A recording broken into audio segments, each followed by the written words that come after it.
বলবো কারে, শুনবে কে রে, আছে কাহার জিন্দা প্রাণ। বলবো কারে, শুনবে কে রে, আছে কাহার জিন্দা প্রাণ। মানুষগুলো মরে গেছে, খাড়ো আছে দুটো কান, শুধু খাড়ো আছে দুটো কান। বিবেক মরে গেছে আমার জাত ভাই। যেখানে যেখানে আহলে হাদিস আছে আর শেরশাবাদী আছে, এদের মতো ন্যাংটা নোংরা আর এদের মতো ধর্মকে কুচি কুচি করে কাটনেওয়ালা লোক আল্লাহর দুনিয়াতে কম দেখা যায়। ওয়াজ কিন্তু বেশি শুনি। কতটি ওয়াজ শুনি আপনার জ্ঞান নাই। হানাফি মসজিদে যাবেন, একটা এত বড় কিতাব খুলে দিয়ে মুলি সাহেব আরবিতে কি কথা বললো, তারপরে নামাজ পড়িয়ে দিল। হ্যাঁ না বলুন, ওরা ওয়াজ শুনতে পায়? কথা বলুন, ওয়াজ শুনতে পায়? পায় না। আর আপনার মসজিদে সারাটা বছরে 52টি জুমার খুতবা হয়, আর 52টি জুমার খুতবা আধা ঘন্টা করে মাওলানারা দেন। এক একটা ওয়াজে কি হয়, এক একটা খুতবাতে। আজকে হলো পিতা মাতার ওয়াজ, কালকে হবে সুদের ওয়াজ, তারপরে এক জুমায় হবে মদের ওয়াজ, তারপরে আর এক জুমাতে হবে নামাজের ওয়াজ, তারপরে আর একটাতে হবে হজের ওয়াজ। এইরকম করে এক এক দিন এক একটা করে আপনাকে সারাটা বছরে 52টা জুমার খুতবা শোনানো হলো। 52টা জুমার খুতবা আধা ঘন্টা করে যদি শোনা হয়, তাহলে 26 ঘন্টা আপনি সারা বছরে ওয়াজ শুনেছেন। তারপরে আপনার চরিত্রটা কি হয়েছে মেনে চলেন কি? মেনে চলি কি? যদি বলি হ্যাঁ মেনে চলি, তাহলে আপনি আমার সাথে হ্যাঁ আর না করুন। আমার কাছে মিঠা মিঠা ওয়াজ নাই, কেন যে আমি মিঠা ওয়াজ শোনাবার বয়সে নেই। আমি এখন তিতা ওয়াজ শোনাবার বয়সে আছি। আমি মানুষের পোস্টমর্টম করি কিসের? তো ইমানের পোস্টমর্টম করে তার ভুল যদি বের না করা যায়, তো মানুষ সংশোধন হবে কি দিয়ে? হ্যাঁ, একটা আল্লাহর নিষেধকে অগ্রাহ্য করার কারণে আদম আর হাওয়াকে যদি জান্নাত থেকে রাস্টিকেট করে দেওয়া হয় আর তাদেরকে যদি জমিনে নামিয়ে দেওয়া হয়, আপনি কি ভাবছেন ব্যাপারটাকে ছোট? আমার জাতির ভিতরে যতটি আমার জাত বসে আছেন এইখানে, কথাটাকে একটা একটা করে কানে তুলুন তো। 30 বছর আগে আমাদের দেশে যতটি মাদ্রাসা ছিল, মসজিদ ছিল, তার তুলনায় আজকের দিনে মাদ্রাসা মসজিদ বেড়েছে না কমেছে? বেড়েছে। 30 বছর আগে আমাদের দেশে যতটি রেল লাইন ছিল আর রেল গাড়ি ছিল, ট্রেন ছিল, বাস ছিল, ট্রাক ছিল, তার তুলনায় আজকের দিনে সড়ক, রেল লাইন, রেল গাড়ি এবং মাল গাড়ি আর বাস, ট্রাক, ট্যাক্সি, জিপ বেড়েছে না কমেছে? বেড়েছে। মাদ্রাসা, স্কুল, কলেজ বেড়েছে, রেল লাইন বেড়েছে, মানুষের জনসংখ্যা বেড়েছে। তাহলে মাদ্রাসা বাড়লো, স্কুল বাড়লো, কলেজ বাড়লো, দেশের জনসংখ্যা বাড়লো, রোড বাড়লো, রেল লাইন বাড়লো, রেল গাড়ি বাড়লো, বাস, ট্রাক, ট্যাক্সি, জিপ বাড়লো, সব বাড়লো বাড়লো বাড়লো, সবই বাড়লো। আমি ওই সাথে সাথে আপনাকে জিজ্ঞেস করে বলছি, সবই বেড়ে গেল। এই সাথে সাথে আমার জাত ভাই মুসলমানদের ইমান বেড়ে গেছে? ইমান বেড়েছে? ইমান বাড়েনি। তাহলে একটাই জিনিস দুনিয়াতে বদনসিবির জিন্দগি কাটাচ্ছে, সেটা কি? তো আমাদের ইমান বাড়ে না। ইমান তাহলে নিচু দিকে নামছে ইমান। মদের ওয়াজ শুনেননি? 1000 বার করে শুনেছেন মদের ওয়াজ। মদের সাথে সাথে নেশার ওয়াজ শুনেননি? 1000 বার করে শুনেছেন নেশা খাওয়া হারাম, নেশা খাওয়া হারাম, নেশা খাওয়া হারাম। তারপরে আমার জাত ছেড়েছে নেশা খাওয়া। বেড়েছে না কমেছে? নেশা খাওয়া বেড়েছে। এতদিন ছিল শুধু বোতল থেকে ঢেলে নিয়ে পান করা, এরকম লোকগুলো গ্রামে 10টা করে 20টা করে পাওয়া যেত। এখনকার দিনে 100টা করে লোক পাওয়া যায়। একটা মুসলমানের গ্রামে মদ বোতল থেকে ঢেলে খাওয়া লোক একটা দুটো নয়, 100-100টা লোক আছে। এবং নতুন নতুন আধুনিক ডিজাইনে এবং আধুনিক মডেলে আপনার ইমানকে লুটার জন্য নেশা এসেছে। কোন আলেম বলবে আপনাকে যে খৈনি খাওয়া হালাল? আছে এইরকম কোন আলেম আহলে হাদিসের কুলে? খৈনি খাওয়া হারাম, গুল করা হারাম, বিড়ি খাওয়া হারাম, সিগারেট খাওয়া হারাম, তিরঙ্গা খাওয়া হারাম, মধু খাওয়া হারাম, 5000 খাওয়া হারাম, শেখর খাওয়া হারাম। এতগুলো সবই তো নেশা নেশা নেশা নেশা নেশা। কিন্তু আপনি বলুন তো, আপনার গ্রামের ভেতরে 10টা ছেলে খুঁজে দেন তো, যে ছেলেগুলো নামাজ পড়ে এবং এই ছেলেগুলো নেশা করে না, কোনো নেশা করে না, বিড়ি খায় না, সিগারেট খায় না, তিরঙ্গা খায় না, গুটকা খায় না, 5000 খায় না, 8000 খায় না, শেখর খায় না। আপনি খুঁজে দিতে পারবেন? পাবেন না এরকম গ্রাম। চিরাগ হাতে করে খুঁজে বেড়াবেন, একটা ইমানের গ্রাম কই? পাওয়া যাবে না। মাঠ আর ঘাট বলে নেই কোনো ভেদাভেদ, অপরাধ চারিদিকে করে থই থই, প্রদীপটি হাতে নিয়ে খুঁজি আমি দাঁড়ে দাঁড়ে, হাই রে ইমানের দুনিয়াটা কই, কোরআনের দুনিয়াটা কই। কোথায় ইমানের দুনিয়া, কোথায়? খুঁজে পাওয়া যাবে না। নেশা করেই যাচ্ছে আর নেশাখোরদের সংখ্যা বেড়েই যাচ্ছে, তারপরে ওরা পাত্তা দেয় না যে এটার পরিণামটা কি হবে। ছেড়ে দেন, লম্বা ওয়াজ শুনে আপনি কি করবেন? এরা হলো আল্লাহর চোখে আসামি। আসামির শাস্তি কি হবে? আল্লাহ তাআলা বলছেন, তোমার জন্য হতে পারে দুনিয়াতে বড় সাজা, যদি দুনিয়াতে সাজা না দেই তো তোমাকে আখেরাতের দিন বড় আমি সাজা দেব। দুনিয়ার সাজা কি হতে পারে? তো আপনার লিভারটা নষ্ট হয়ে যেতে পারে, আপনার কিডনিটা ফেল হয়ে যেতে পারে, আপনাকে ক্যান্সারের রোগ হয়ে যেতে পারে। ডাক্তারের কাছে যাবেন, ডাক্তার পরিষ্কার ভাষাতে বলবে, আপনি কি নেশা করেন নাকি? বলে হ্যাঁ ডাক্তার বাবু নেশা করতাম। বলছে সর্বনাশ হয়ে গেছে লিভারের, আপনাকে বেশি দিন বাঁচানো যাবে না। লিভারের জ্বালাতে 3 বছর ওষুধ খাওয়ার পরে কবরে চলে গেলেন। এই যে জিল্লতির জিন্দেগি বিছানায় পড়ে পড়ে পড়ে পড়ে কাটালেন, এটা কিনে নেওয়া রোগ, আর এই রোগটা আপনার কাছে আযাব হিসেবে থাকলো, তারপর আপনি কবরে গেলেন। রেহাই হয়ে গেল? রেহাই নয়। সহিহ হাদিসে লেখা আছে, আলেমদেরকে জিজ্ঞেস করবেন, যে ব্যক্তি নেশা করতে করতে করতে করতে ওই হালাতে মরণ হলো, তওবা করলো না, তওবা করার পরে নিজেকে বদলাবার জন্য 8 দিন কিংবা 10 দিন সময় পেল না, ওই নেশা করতে করতেই কবরে চলে গেল। রাসূলুল্লাহ বলছেন 3 প্রকারের লোক সরাসরি আল্লাহর জাহান্নামে যাবে। তার ভিতরে এক প্রকার হলো ওই লোকটা, যে লোকটা নেশা চালাতে চালাতে কবরে চলে গেছে, তওবা করার সুযোগ পায়নি, মরার পরে তাকে প্রথমে আল্লাহর জাহান্নামে যেতে হবে, তারপরে বছর 1.5 বছর 2 বছর সাজা ভুগে নেওয়ার পর আল্লাহর দয়া হবে, সেদিন সে লোকটা জান্নাতে যাবে।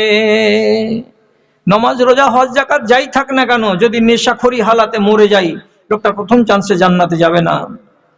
কোন ছেলে যদি নিজের মা বাবাকে 80 বছর বয়সে ভাত না দেয়, আর মা আর বাবা যদি চোখের পানি ঝরায়, আর ও যদি আলাদা রান্না করে ফুটানি মারায় আগনাতে, আর বাবাকে দেখে মনে হবে এটা তাহই, আর মাকে দেখে মনে হবে এটা খালা, আর না হয় মা হয়ে হলো, এইরকম জিন্দেগি যদি কোনো ছেলে কাটাই, তাহলে তার সম্বন্ধে হাদিস বলছে মরার পরে ডাইরেক্ট জাহান্নামে যাবে, আগে জান্নাতে যাবে না। কথাটা মনে রাখবেন। আর সঠিক কথা বলছি, সঠিক কথা বলছি, জাল কথা বলিনি আপনাকে। আপনারা তো শুনবেন ওয়াজ আগামী কালকে, আজকে তো কেবল একটুখানি আপনাকে মশলা স্বরূপ দেওয়া হলো, চাটনি স্বরূপ। দাদা, আবার যারা নেশা করে কবরে যাবে, প্রথমে জান্নাত যাবে না, জাহান্নামে যাবে, তাদের মেহমানি জাহান্নামে কেমন হবে? তো আল্লাহ পাকের নবী বলেছেন যে এই সমস্ত নেশাখোর মানুষের মেহমানি কিয়ামতের দিন করা হবে এক নহরের পানি দিয়ে। নহরের পানিটা কেমন? যেই নহরের পানি জাহান্নামের ভেতর দিয়ে বইবে, আর জাহান্নামীরা আল্লাহ তাআলার কাছে শিকায়ত করে বলবে, আল্লাহ আগুনের ঠেলা তো সইতে পারছি না, তার উপরে এই নহরের পানিগুলো যেগুলো বইছে এত দুর্গন্ধ যে নাড়ি ভুঁড়ি ছিঁড়ে বেরিয়ে যাবে, এত বিকট গন্ধ, এই গন্ধ আর সইতে পারি না আল্লাহ। এই নহর কোথা থেকে আসছে? হাদিসে কি লেখা আছে? এই নহরটা সম্বন্ধে নবীজি বলছেন, ইসকা মিন নাহরিল গাউতাতে ইয়াখরুজু মিন ফুরুজিল মুমিসাত। দুনিয়াতে যেগুলো বেশ্যা নারী আছে, দুনিয়াতে যেগুলো রান্ডি নারী আছে, রান্ডি নারীদেরকে, বেশ্যা নারীদেরকে আল্লাহ রাব্বুল আলামিন জাহান্নামে যখন দেবেন, একটা নয় দুইটা নয়, লক্ষ লক্ষ কোটি কোটি কোটি কোটি নারী তারা জাহান্নামে যাবে। আপনি হয়তো ভারতে খুঁজে পাচ্ছেন না যে এত বেশ্যা নারী কোথায়, আপনি এখানে না পেতে গেলেও আমেরিকার মাটিতে এবং ইউরোপের মাটিতে সারা সারা মহাদেশের ভেতরে কোটি কোটি মেয়ে ছেলে আছে যারা বেশ্যা, যারা রান্ডি, তারা একটা স্বামীকে নিয়ে জীবন কাটায় না। এমন নারীগুলো আল্লাহ রাব্বুল আলামিনের নবী বলছেন কিয়ামতের দিন ওদের শরমগাহ থেকে আল্লাহ তাআলার হুকুমে একটা পানি বেরিয়ে আসবে। সেই পানিটা পচা পানির মতো, দুর্গন্ধযুক্ত পানি, আঠা আঠা পানি এবং রক্তের মতো মিশ্রিত লাল লাল পানি, সেই পানিগুলো জমা হবে একটা ক্যানেল দিয়ে, আর ওই পানিগুলো বয়ে বয়ে যাবে। আর এটাকেই নবীজি বলছেন এই নহরটা নাম হলো গাউতা নহর। আর সেই গাউতা নহরের দুর্গন্ধযুক্ত পানিগুলোকে গ্লাসে করে তুলে আল্লাহর ফেরেশতারা মদখোরদের মুখে ঢেলে ঢেলে দিয়ে বলবেন এটাই হলো তোমাদের মেহমানি। কেন যে দুনিয়াতে যারা যারা মদ খেয়েছিল তাদেরকে ওই রকমেরই মেহমানি দেওয়া হবে। এটাই মনে মনে ভাবো যে এটাই তোমাদের জন্য পেপসি, পান করো। যে পানির নহর সম্বন্ধে জাহান্নামীরা আল্লাহর কাছে পানা চাইবে, আর সেই পানি পান করতে দেওয়া হবে কাকে? যে মদখোর নেশাখোর তাকে। ওয়াজ শুনেছেন বা শুনলেন, শোনার পরে কালকে কি আপনার ওই চরিত্রই থাকবে যে না যেটা করছিলাম করতে থাকবো? ভালো করে শুনেন, বেশি হ্যান্ডামো করতে গেলে ভালো পরিণাম হবে না। শোনার পরে মেনে নেওয়া হলো আক্কেলমান লোকের কাজ, আর শোনার পরে না মানা এটা হচ্ছে বেআক্কেল লোকের কাজ। আপনাকে ভালো কথা বলে যাচ্ছি, ন্যায্য কথা বলে যাচ্ছি। নামাজ পড়েন? বলছি জি না বলি স্যার নামাজ পড়ি না। পড়বো, কবে পড়বে? এখন টাটকা বয়স আছে, ছেলে পিলেগুলো সব নাবালক, দোকানদারিটা আমি করি সকাল বিকাল, টাইম পাই না নামাজ পড়ার। দোকানদারি করছেন তো কিসের? হার্ডওয়্যারের দোকান, চায়ের দোকান, সারাদিন বিক্রি ভালো হচ্ছে, আর মসজিদ থেকে আজান এলো, হাইয়া আলাল ফালাহ, কানে আজান এলো, আপনি চায়ের দোকানে চা ঘুরতে আছেন, ক্যাশ বাক্সতে বসে বসে টাকা নিচ্ছেন আর বাক্সতে ভরতে আছেন, আপনার কানে আওয়াজ যায়নি যে আল্লাহু আকবার, আল্লাহ হলেন মহান, ডোন্ট কেয়ার, আপনি শুনলেন না। দিন চলে গেল, রাত চলে গেল, মাস চলে গেল। লোক যদি কেউ বলে, কোনো আলেম বলে ভাই নামাজ কেন পড়েন না? বলে পড়বো, ছোট ছেলেগুলো বড় হোক, দোকান বুঝিয়ে দিব, তারপরে আমি আল্লাহর পাশে লাগবো। কতদিনে লাগবে? 50 বছর 55 বছর বয়স হবে তখন লাগবে। ঠিক আছে, এইভাবে যে আপনি ওয়াদা করলেন যে শেষ বয়সে আল্লাহকে ধরবো, এইরকম করে আল্লাহকে যারা ধরে তারা, তাদের স্বভাবটাকে বলা হয় ফেরাউনের চরিত্র, ফেরাউনের স্বভাব। এটা মুসলমানের স্বভাব নয়। কেন? আপনি তো জ্বলবেন। জিয়াউল তুমি কিসের জন্য এই মুলবিটাকে এনেছিলে? এত আছিলা কথা বলে কেন? দেশে কি আর ভালো আলেম নাই যারা মিঠা মিঠা কথা বলে? হ্যাঁ আছে, অনেক আলেম আছে। আপনি নামাজ পড়বেন না, 500টা টাকা দেন, আপনাকে জান্নাতে হুড়িয়ে ঢুকিয়ে দেওয়ার মতো আলেম আছে। আপনি মদ খাবেন, খেতে খেতে কবরে চলে যাবেন, মরে যাবেন, অনেক আলেম আছে আপনার জানাজা পড়িয়ে দেবে। কিন্তু যেগুলো আলেম যাকে বলা হয় আলেমে হাক্কানি, ও যদি জানতে পারে যে এই লোকটা নেশাখোর আছে, আমার চাকরি চলে গেলে তোমার মতন এই পাজি হারামখোরের আমি জানাজা পড়াবো না। রুজি কি তোমার হাতে আছে না রুজি আল্লাহর হাতে আছে? ওয়াফিস সামাই রিজকুকুম ওয়া মা তুআদুন। মুসলমান ফাজলামো করার জায়গা পায় না, সারাদিন দোকানদারি করবে, আর 60 বছর বয়স আল্লাহ তাআলাকে ধরবে। ঈমানটার নাম কি বললাম? ফেরাউনি ঈমান। এটা ঈমানকে বলা হয় ফেরাউনের ঈমান। রাগ করছেন তো? রাগ করলে আগামী বছর এই জায়গাতে আর আসতে হবে না আমাকে, এটা আমার ওষুধ বড়। কিন্তু কেন বললাম? ফেরাউনের বাড়িতে জন্ম পায়নি, মায়ের বাড়িতে জন্ম পেয়েছিল। আর ফেরাউন হলো দুশমন, দুশমনের বাড়িতে বড় হলো কে? তো মুসা নবী। আরো জানে ফেরাউন যে এই বছর আমার দেশে একটা বেটা ছেলে হবে, যে ছেলেটা আমার রাজত্বকে কেড়ে নিবে। এই জন্য হাজার হাজার বেটা ছেলেকে কচুকাটা করেছে। অথচ মুসা নবী ওর বাড়িতে আনন্দে লালিত পালিত হচ্ছে। কি কথার উপরে? আর স্ত্রী আসিয়া বলেছিল এটা মিশরের বাচ্চা নয়, ভাসতে ভাসতে এসেছে নদীতে, দূরের দেশের বাচ্চা। অথচ এটাই তার জন্য কি কাল। বড় হয়ে গেল মুসা নবী। একটা দুটা পরীক্ষা দেয়নি, ফেরাউনের সামনে পরীক্ষা হয়েছে কয়েকটা, 3-4টা পরীক্ষাতে ফেরাউন ফেল হয়েছে। চোখের তারাটা খুলে গেছে, মগজের তালা খুলে গেছে, এরকম পরিস্থিতি তৈরি হয়েছে।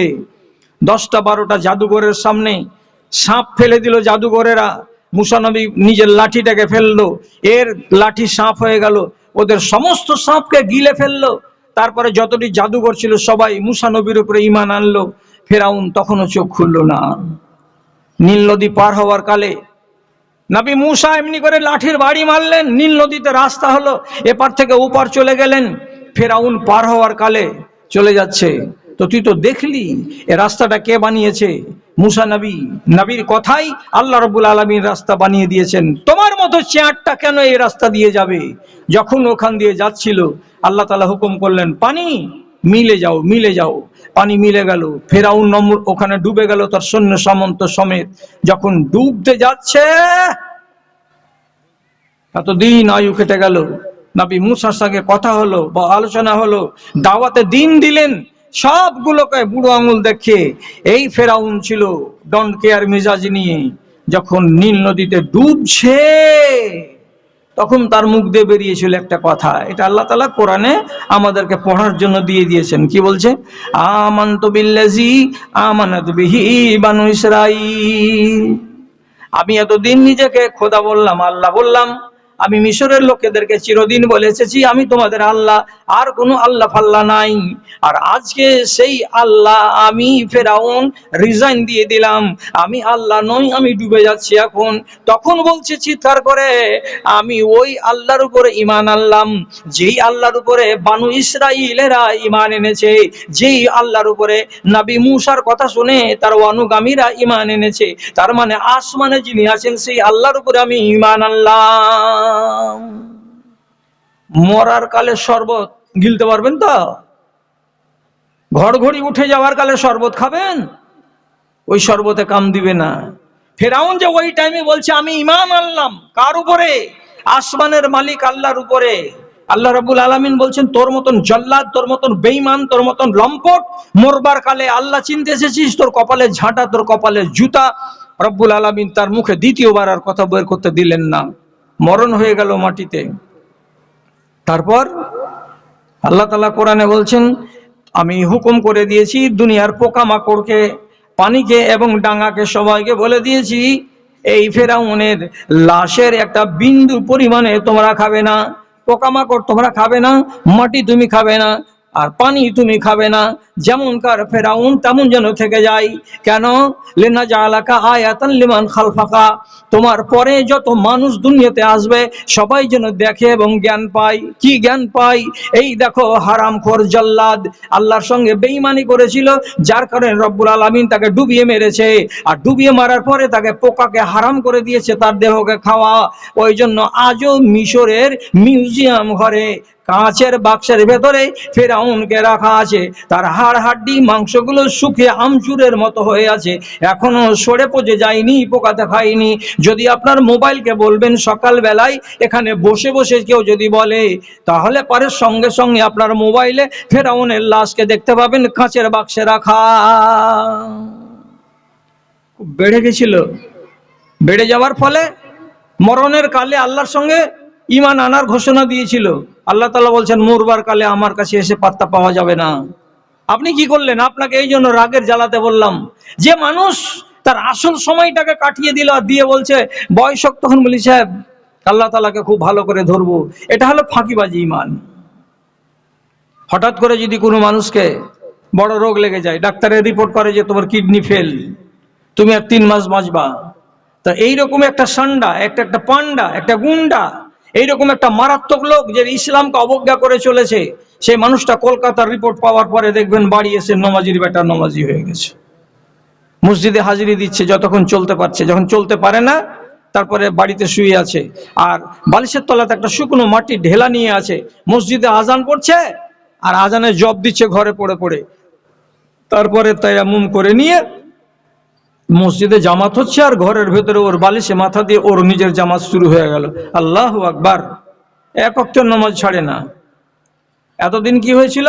এক ওয়াক্তের নামাজ পড়ে না, আর যখন সাংঘাতিক রোগে পড়ে গেল তখন এক ওয়াক্তের নামাজ ছাড়ে না। আপনি বলুন লোকটার সম্বন্ধে কি বলতে হবে? আপনাকে আর আমাকে কি বলতে হবে? আল্লাহ তাআলা কোরআন মাজিদে বলছেন এরকম ঠক গুলো সম্পর্কে, ওয়াইজা আনআমনা আলাল ইনসানি আরাজা ওয়া না বিজানিবিহি, যখন আমি মানুষকে নিয়ামতে ডুবিয়ে রাখলাম, আমি আমার সম্পদে তাদেরকে ডুবিয়ে রাখলাম, বাড়ি দিলাম, ঘর দিলাম, জমি দিলাম, জিরাত দিলাম, টাকা দিলাম, পয়সা দিলাম, দিয়ে তাকে যখন সমৃদ্ধ করে রাখলাম তখন সে আমাকে ভুলে গেল। এবং যখনই তাকে বড় ধরনের কোন রোগ লেগে গেল, ওয়াইজা মাসসাহু শাররু ফাযু দুআইন আরিজ, যখন ক্যান্সারের রোগ জানতে পারলো, যখন তার জন্ডিস হয়ে গেছে, মারাত্মক জন্ডিস, তখন জানতে পারলো। তারপরে যখন জানতে পারছে আমার কিডনি ফেল হয়ে গেছে, এবার মরণের দোরগোড়ায় আমি দাঁড়িয়ে আছি, তখন কি হলো? দুআইন আরিজ, লম্বা লম্বা করে আল্লাহকে ডাকতে শুরু করলো, আল্লাহ রাব্বুল আলামিনের কাছে আরাধনা করতে শুরু করলো।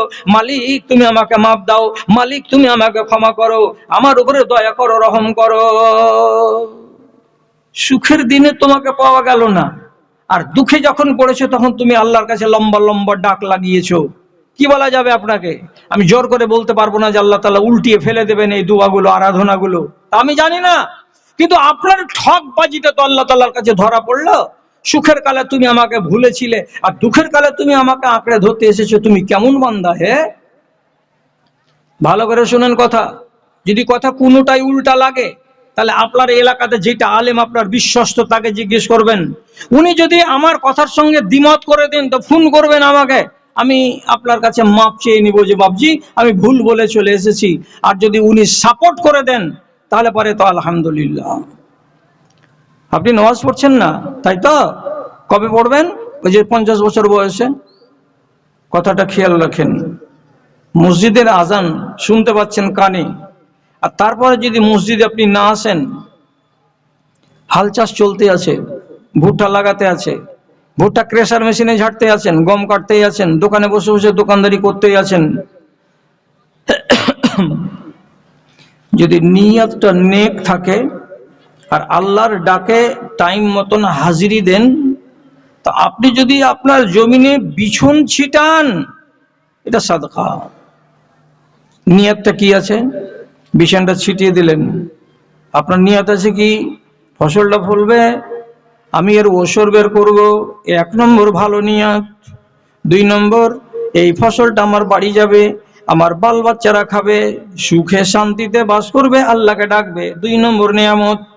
তারপরে আপনি মনে মনে বলছেন এ ফসলগুলো যদি শিয়ালে খেয়ে যায়, এ ফসলগুলো যদি কাকে নুচে নুচে খেয়ে নেয় বা কেউ চুরি করে নেয়, নবীজি বলছেন তোমার ফসল যদি মাঠ থেকে কেউ চুরি করে নেয় এটা তোমার জন্য সাদাকা। কাকে খেয়ে নেয়? 7 ভাইয়াতে যদি খেয়ে নেয়, তো নবীজি বলছেন এটা তোমার জন্য সাদাকা। কতটি নিয়ত করেছিলেন? আমি ওসর বের করব, ওসরে কি হবে? ঝনঝনিয়া মাদ্রাসা পাবে, আর আমার হালাল মাল থেকে 10 কেজি মসজিদকে দেব, আল্লাহর ঘর তৈরি হবে।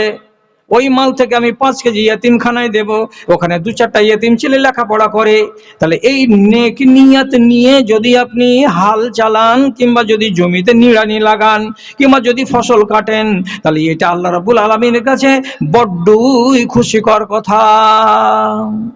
কিন্তু আজান পড়লো, হাইয়া আলাল ফালাহ, মুজিবুর রহমান বলছে চাচার নামাজ ছাড়বে না, নামাজ ধরবে না, কাজ ছাড়বে না। তো বলছে আরে বাজি কামটা যদি ছেড়ে দিই তো ফের নামাজ পড়ে পড়ে ক্ষমখায় 1/2 ঘন্টা লেগে ফের লাগতে হবে, এদিকটা সেঁটালি, আল্লাহকে পাওয়া যাবে। কাজে থেকে গেলেন, নামাজটা চলে গেল। এই কাজটার বিধান কি? আজান পড়ে গেল, চার দোকানে চা ঘুরতেই ছিলেন, এই বিধানটা কি? হার্ডওয়্যারের দোকানে বসে বসে মাল বেচতেই আছেন, আজান চলে গেল, নামাজ চলে গেল, এই বিধানটা কি? আল্লাহ রাব্বুল আলামিন বলছেন আমিলাতুন নাসিবা তাসলা নারান হামিয়া। দুনিয়ার মানুষেরা এমন কিছু কাজ করবে যে কাজটা করার কালে তার ঘাম ছুটবে, তার শরীরের শক্তি ক্ষয় হবে, পেরেশান হবে, ক্লান্তি পাবে। তারপরে সে যদি আমাকে স্মরণ করে এই কাজগুলো করত, তাহলে তার এই চোখে তার কপালের ঘাম আমি তার নামে আমলনামায় লিখে দিতাম। তার যে শরীরে কষ্ট হবে, এই কষ্টটার বিনিময়ে আমি তার খাতায় নেকি লিখে দিতাম। কিন্তু আমাকে বুড়ো আঙুল দেখিয়ে নিজের কামে যদি ব্যস্ত থেকে যায়, আমার মসজিদে হাজিরি না দেয়, আল্লাহ তাআলা বলছেন আমিলাতুন নাসিবা তাসলা নারান হামিয়া। যেই কাজগুলোতে তার ঘাম ঝরিয়েছে, যেই কাজগুলোতে তার শরীরের শক্তি ক্ষয় হয়েছে, ওই কাজগুলোই কিয়ামতের দিন তাকে আল্লাহর জাহান্নামে নিয়ে যাবে। ঝুটা কথা, তর্জমা ভুল করলাম, তর্জমা ভুল করিনি, সঠিক তর্জমা করলাম। ঘাম ঝরছে কোথায়? মাঠে। ঘাম ঝরাচ্ছেন কোথায়? তো চায়ের দোকানে। তো তাহলে আপনার কি হবে দুর্গতিটা তখন? ওই তো বললাম আমেলাতুন নাসিবা। হ্যাঁ, তাড়াতাড়ি কাজের কথাটা বলো।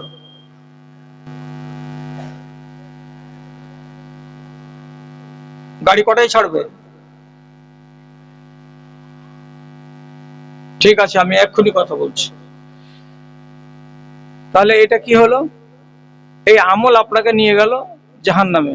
আপনি পাল্টা প্রশ্ন করবেন মাওলানাকে, হাজি চার দোকানের লাভটাকে আমি একলাই খাচ্ছিলাম, আমার স্ত্রী খায়, আমার বেটি খায়, আমার বেটা খায়, আমার বৌমা খায়, ওরা খাচ্ছে, তোমারই ইনকাম, ওরা তোমার মন্দের ভাগ নেবে না, ওদেরকে আল্লাহ তাআলা কৈফিয়ত চাইবেন না, চাইবে কৈফিয়তটা তোমার কাছে।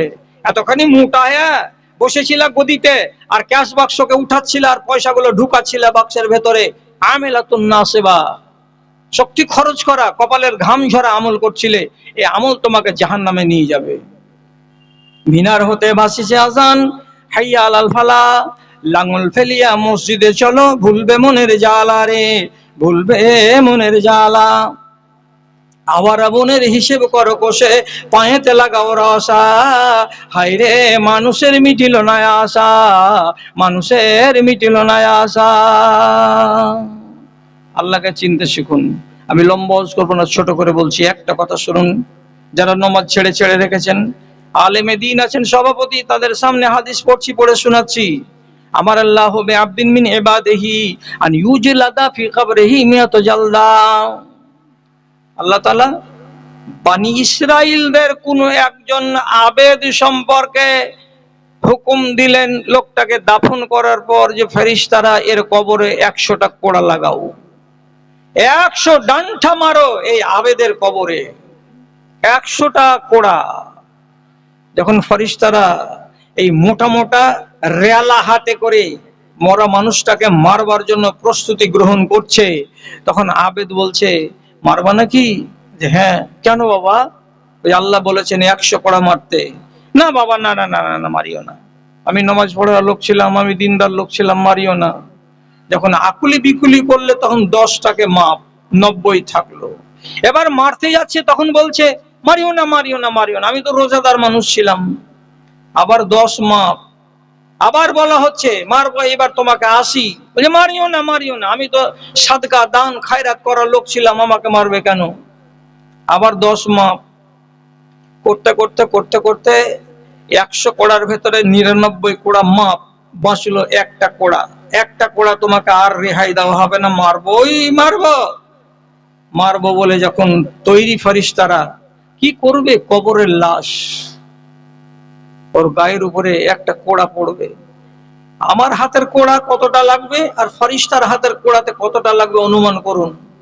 যখন একবার জোর করে সপাত করে তার পিঠের উপরে একটা কোড়া বর্ষানো হলো, সাথে সাথে কবরের ভেতরে দাউ দাউ দাউ দাউ করে আগুন জ্বলে গেল। আগুন, কাফন পুড়লো, মাইয়াতের পাটাতন পুড়লো, কবরের ভেতর কালো ছায়া ভরে গেল। এত রকম দুর্ঘটনা ঘটলো আগুন জ্বলে যাওয়ার ফলে।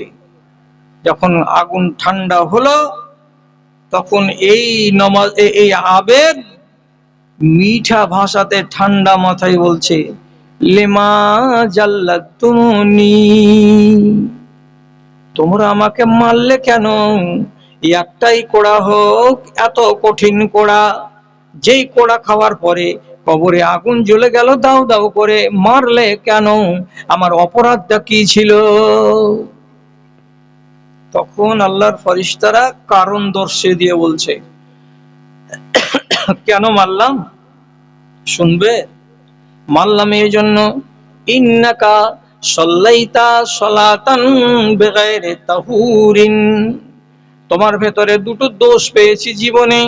একটা দোষ হলো এই, তুমি একদিন তোমার জীবনে 1 ওয়াক্তের নামাজ পড়েছিলে, কিন্তু তুমি সেদিন ওযু বানাওনি, বিনা ওযুতে বিনা তাহারাতে নামাজ পড়ে নিয়েছিলে।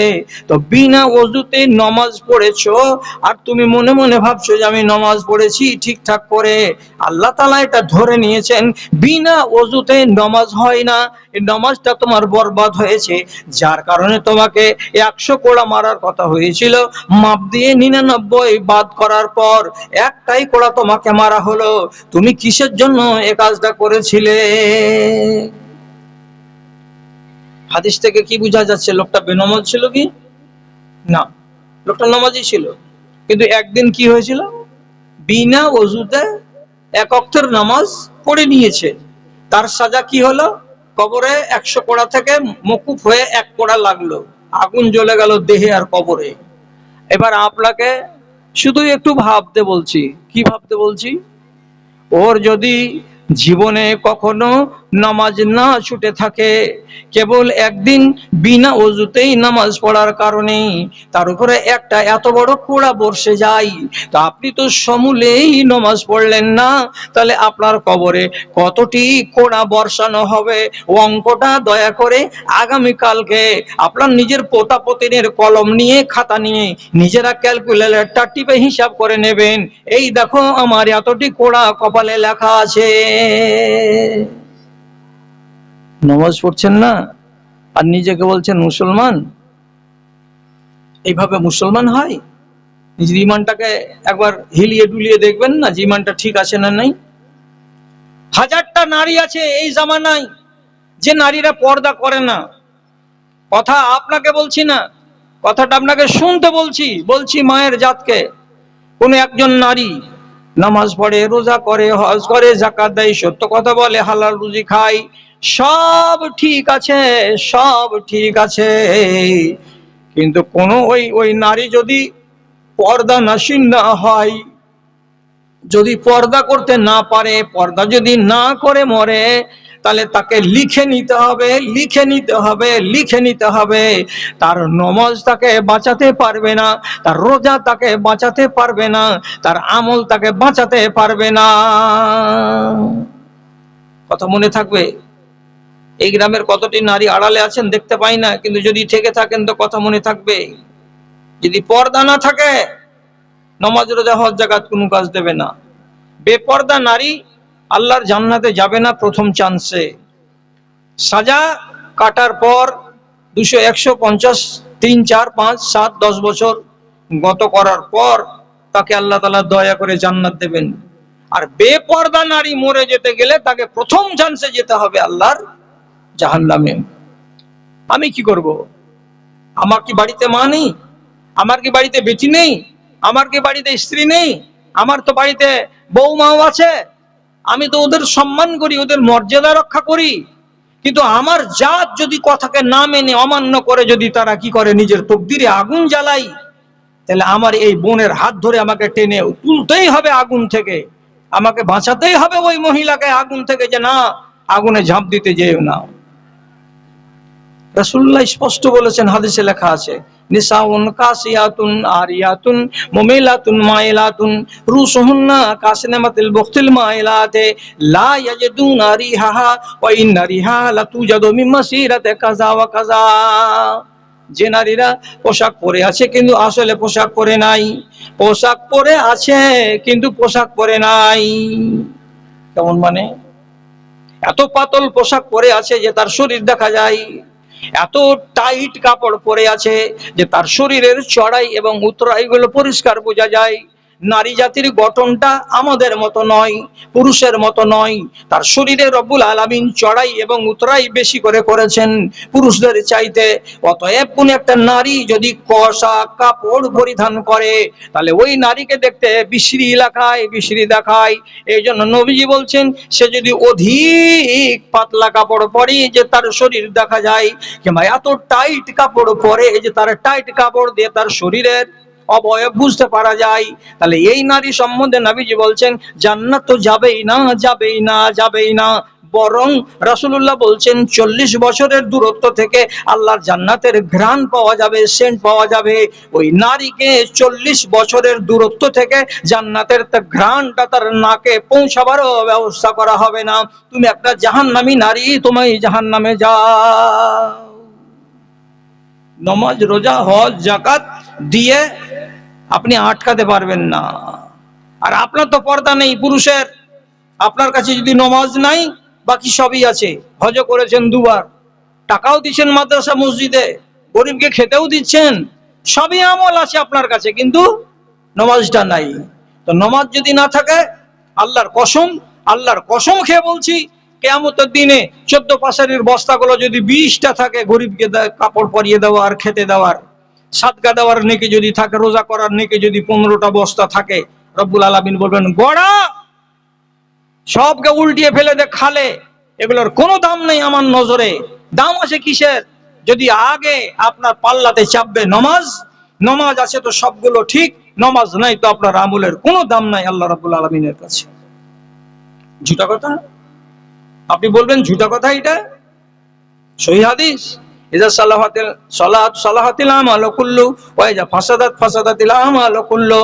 নামাজ যদি ঠিক পাওয়া যায়, বাকিগুলো আমল কবুল হবে।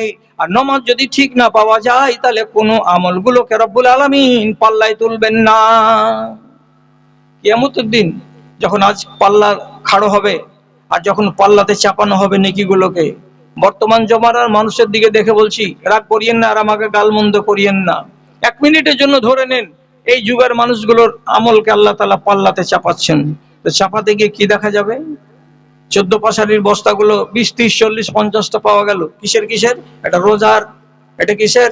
এটা খায়রাতের, এটা কিসের? তো হজের, এটা কিসের? তো গরিবকে ভাত দেওয়ার, ইত্যাদি ইত্যাদি। নমাজেরটা করে ফেরেশতারা, নমাজেরটা কই? নমাজের বস্তা কই? উল্টিয়ে পাল্টিয়ে কোনো নাম পাওয়া যাচ্ছে না বস্তার, নমাজের নাম নাই। একটা বস্তা পাওয়া গেল, সিমেন্টের বস্তা। কত বড়? এত বড়টা, তল দিকে গিরা মারা আছে, এতটুকু ভিতরে রাখা আছে। ফেরেশতা বলবে আল্লাহ পেয়েছি, এ বান্দার নমাজও আছে, দেড় নমাজের বস্তা পেয়েছি। কই রে? এই যেটা। সিমেন্টের বস্তা কেন? 14 পাশারি মরিচের বস্তা যেমন উঁচা হয়, এরকম উঁচা নাই কেন? এই এত কম কেন রে নমাজের নেকি রে? আপনি সেদিন আর লুকাবেন না, পরিষ্কার ভাষায় জবাব দিবেন, আল্লাহ কত নেকি হবে আর নমাজে? সারাটা বছরে ঈদুল ফিতরের 2 রাকাত আর ঈদুল আজহার 2 রাকাত, 4 রাকাত নমাজ। বাকি 365 দিন, 364 দিন, 363 দিন কি করেছি? শুধু চৌরাহাতে গিয়ে, বাড়ির পাশে মোড়ে গিয়ে চা খেয়েছি, সময় কাটিয়েছি, ফান্টুসি করেছি, বাদরামি করেছি, আয়েশ আরাম করেছি, ঘুরে বেড়িয়েছি। তখন কি খেয়াল করেছিলাম যে এইগুলো আমার পাল্লাতে চাপানো হবে? একটু জ্ঞান করেন। তুই দুনিয়াতে মানুষ হয়ে কেন এলি বল? তুই দুনিয়াতে মানুষ হয়ে কেন এলি বল? তোর আমলে যা আভাস মিলে যাবি রসার তল রে, যাবি রসার তল। তুই যেমন খাস রে নাদান, পশু তেমন খাই। বন্দেগি না থাকলে দুয়ে কোনো তফাৎ নাই রে, কোনো তফাৎ নাই। কথাটা মোর উচিত কিনা সত্যি করে বল? তুই দুনিয়াতে মানুষ হয়ে কেন এলি বল? তোর আমলে যা আভাস মিলে যাবি রসার তল রে, যাবি রসার তল। শ্রেষ্ঠ হয়ে জন্ম লয়ে লজ্জা নেই যে তোরে, ভণ্ডামিতে মন পেতেছিস, ইমান নেই তোর ঘরে রে, ইমান নেই তোর ঘরে। রোজ হাসরের কঠিন দিনে কাটবে না তোর সাল। তুই দুনিয়াতে মানুষ হয়ে কেন এলি বল? তোর আমলে যা আভাস মিলে যাবি রসার তল রে, যাবি রসার তল। মাঝে মাঝে ইমানকে একটু হিলিয়ে দেখবেন, যে ভাইটি আছেন সেদিকে বলছি, আর আড়ালে যদি মা বোন থেকে থাকেন তো বলছি। এমনি করে ঝুঁকে দেখবেন নিজের ইমানটা ঠিক আছে কি নাই। কেমন করে ঝুঁকাবো? রাতের বেলায় বসবেন, 24 ঘন্টার আমলগুলোকে সামনে আনবেন, আর আনার পরে ভাববেন, আল্লাহ এই আমলের বিনিময়ে কিয়ামতের দিন পার পাবো না পাবো না।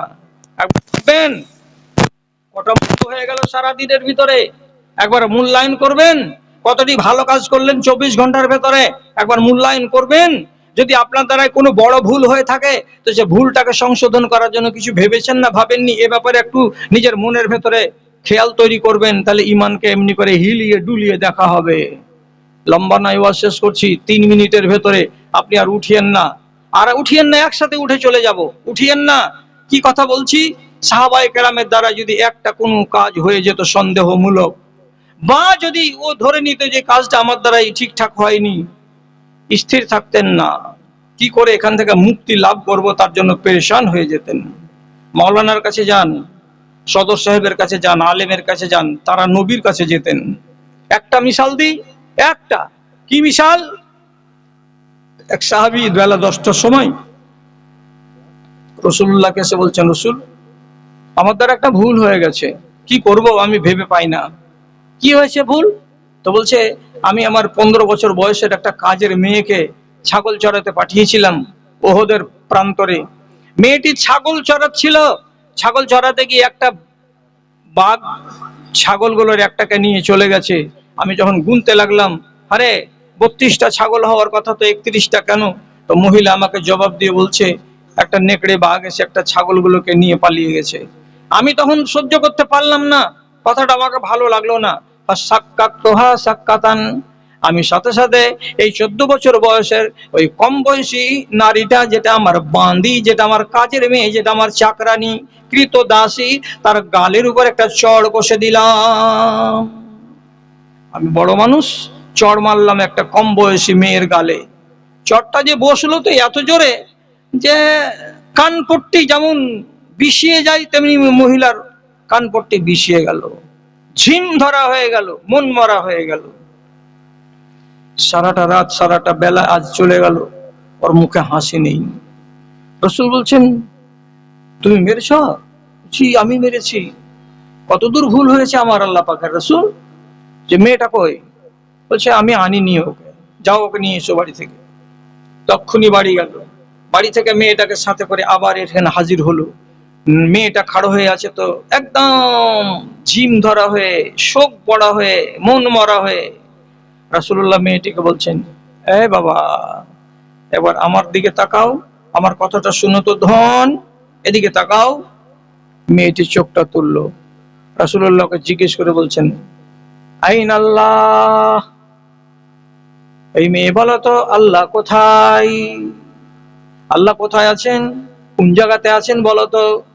মহিলা মুখে আওয়াজ না করে শাহাদাতের আঙুলটাকে এমনি করে উপর দিকে তুলে দিয়ে ইশারা করে বলছে, এই দিকে আছেন আল্লাহ, অর্থাৎ আসমানে। রাসূলুল্লাহ বলছেন, জবাব ঠিক, ঠিক আছে জবাব। তারপরে আল্লাহ পাক রাসূলকে বলছেন, নিজের দিকে মেয়েটাকে দেখতে বলে বলছেন, আমার দিকে তাকাও। দিয়ে বলছেন, মান আনা, আমি কে বলো তো বাবা? আমাকে কি চিনো না চিনো না? আমাকে কি জানো না জানো না? মহিলা সাথে সাথে বলছে, আনতা রাসূলুল্লাহ, আপনাকে চিনি, আপনি হলেন আল্লাহর রাসূল, রাহমাতুল লিল আলামিন, মানুষের কল্যাণের জন্য আল্লাহ তাআলা আপনাকে নবী করে দুনিয়াতে পাঠিয়েছেন, আপনাকে নবী বলে চিনি। রাসূলুল্লাহ বলছেন, একটা মুমিনা বেটি ছেলেকে এইভাবে তার গালে চড় মেরেছ, এই অন্যায়, এই অন্যায়ের খেসারত তো লম্বা চওড়া হয়ে যেতে পারে। অতএব আমি তোমাকে বলছি, যদি তুমি তোমার ইমানটাকে সলিড করে রাখতে চাও আর আগামী জীবনে তুমি কোনো ঝুঁকির মুখে পড়তে না চাও, তাহলে এই মহিলাকে, কৃত দাসীকে তুমি স্বাধীন করে দাও। বাজারে বিক্রি করতে গেলে 2000 দিরহাম পাওয়া যাবে, এই দিরহামের চক্কর ছেড়ে দাও আর মেয়েটাকে বিনা পয়সাতে এক্ষুনি একে আজাদ করে দাও। তাহলে আল্লাহ তাআলা তোমার উপরে তার ক্রোধকে সরিয়ে দেবেন আর তোমার ভুলটা আল্লাহর কাছে মার্জিত হয়ে যেতে পারে। আর যেমনই এই কথাটাকে শোনা, সাথে সাথে নবীজির সামনে দাঁড়িয়ে দাঁড়িয়ে লোকটি বলছে, ও মেয়ে ছেলে, আমি যা করেছি তার জন্য আমি অনুতপ্ত, আমি লজ্জিত, আমার অনুশোচনা মনে আছেই, কিন্তু তার সাথে সাথে আমি বলছি কি, আমার ঈমানটা যেন নষ্ট না হয়, আর আমি যেন আখেরাতে ধরা না পড়ি, তার জন্য আমি তোমাকে আল্লাহর ওয়াস্তে স্বাধীন করে দিলাম। আজ থেকে তুমি দাসী নও, আজ থেকে স্বাধীন একটা মহিলা। তোমার ইচ্ছা হয় আমার বাড়িতে থাকো, তোমার ইচ্ছা যদি না হয় তো আমার বাড়িতে তুমি থাকিও না। তোমার উপরে কোনো বল প্রয়োগ করা হবে না, তুমি স্বাধীন নারী। যখন স্বাধীনতা লাভ করলো মহিলা, তখন ওর মনে আনন্দ এলো এবং সাহাবী আল্লাহ রসুলের দিকে তাকিয়ে বলছেন, রসুল আপনার কথা শুনে মহিলাকে যে আমি আজাদ করে দিলাম, আমার যেখানে কিছু আর্থিক লস হয়ে গেল, এই লসটাকে আমাকে লস মনে হয় না। আমার ইমানটা তো ঠিক আছে যে আমি আল্লাহ রাব্বুল আলামিনের শোকজের সামনে পড়বো না, এবং আমার ইমানটাতে কোনো ত্রুটি নিয়ে আমি কবরে যাব, তার পজিশন রইল না। নেড়ে ঘেটে দেখবেন নামাজ আছে তো নেই, মদখুরি আছে আছে, কি করে ছাড়তে হবে ভাববেন। ওষুধ দেন তো দিই না, কেন দেন না? ওষুধ না দিতে গেলে দুর্গতি কি হবে একবার মাঝে মাঝে বসে বসে ভাববেন। আর মূল্যায়ন করবেন আপনি আপনার ইমানকে নিয়ে নিজেই, আমি কেন করবো আর আপনি কেন করবেন? আমরা তো সব পাপী তাবি গুনাহগার মানুষ। আরে অনেক সাহাবী গত হয়ে গেছেন যাদের কাছে ইমানের পাহাড় ছিল, অথচ তারা সব সময় কেঁপেছেন আল্লাহ কি হবে, আল্লাহ কি হবে, আল্লাহ কি হবে। হযরতে মুআজ বিন জাবাল 33 বছর বয়সে উনি মারা যাচ্ছেন। তো মরবার কালে আল্লাহ তাআলাকে বলছেন, আল্লাহ আমি তো মরে যাব, তো আমল তো এমন কিছু নেই, জাহান্নামের আগুন থেকে বাঁচবো কি বলে আর কি দিয়ে, পুঁজি আমার কাছে নেই। জান্নাত যে তোমার কাছে চাইবো, তো চাইবার সমান আমার কাছে এতগুলো পুঁজি নেই। আল্লাহ তুমি একটা হিদায়াত আমার জন্য তুমি জমা রাখিও, কিয়ামতের দিন ওইটা আমাকে দিও, ওর বিনিময়ে যেন আমার কল্যাণ হয়ে যায়। তাহলে মুআজ বিন জাবালের মতো সাহাবী, তিনি 33 বছর বয়সে মারা যাচ্ছেন, আর তিনি নিজের ইমানকে খাকসার করে কি বলছেন যে আমার পুঁজি কিছু নেই। অথচ নবীজি পরিষ্কার তার সম্বন্ধে বলে দিয়েছেন, কিয়ামতের দিন যখন আলেমেরা হাঁটা দেবে, আলেম বলতে যত দুনিয়ার আলেম আছে, সমস্ত আলেমেরা যখন হাঁটা দেবে আল্লাহর পথে, সেদিন সব আগের সারিতে এক নম্বরে একাই আগে আগে আগে আগে হাঁটবে কে? হযরতে মুআজ বিন জাবাল রাদিয়াল্লাহু তাআলা আনহু। তিনি হলেন সারা দুনিয়ার যতগুলো আলেমে দ্বীন হবেন তাদের সদর মুদাররিস। উনি হলেন হেড মাওলানা। হেড মাওলানা আগে থাকবেন, আর দুনিয়ার যতগুলো হেড মাওলানা হযরতে মুআজের পিছনে পিছনে হাঁটবেন। তাহলে তিনি কত বড় আলেম ছিলেন আন্দাজ করুন তো। এত বড় আলেমে দ্বীন মরবার কালে তিনি বলছেন যে আমার কোনো পুঁজি নেই, আল্লাহ জাহান্নাম থেকে মাপ চাইবো তো কি দিয়ে, জান্নাত চাইবো তোমার কাছে তো কি দিয়ে। এটা হলো খাকসারি, এটাকে বলা হয় এনাবাত। আর আজ আমরা এই দুনিয়ার মানুষ পাপে তাপে ডুবে থাকার পরেও আমাদের ভেতরে অনুশোচনা আসছে না, আমরা আল্লাহ রাব্বুল আলামিনকে চিনতে চাইছি না, মানতে চাইছি না। দাদারা, আর লম্বা নয়, মজলিসটা অনেক বড় ছিল, কমতে কমতে কমতে কমতে শেষ পর্যায়ে চলে এসেছেন। এখন ঘড়িতে বলছে রাত্রি 12:30। যদি আজকে আপনি ডেটটা রাত করে দেবেন তো আগামী কালকে জন্য এনার্জি আপনার শেষ হয়ে যাবে, আপনি আর পাবেন না। অতএব আগামী কালকের জন্য আপনার শক্তিগুলোকে বাঁচিয়ে রাখুন। শুধু একটা কথা বলছি, যারা নামাজ পড়ছেন না তারা নামাজ ধরুন।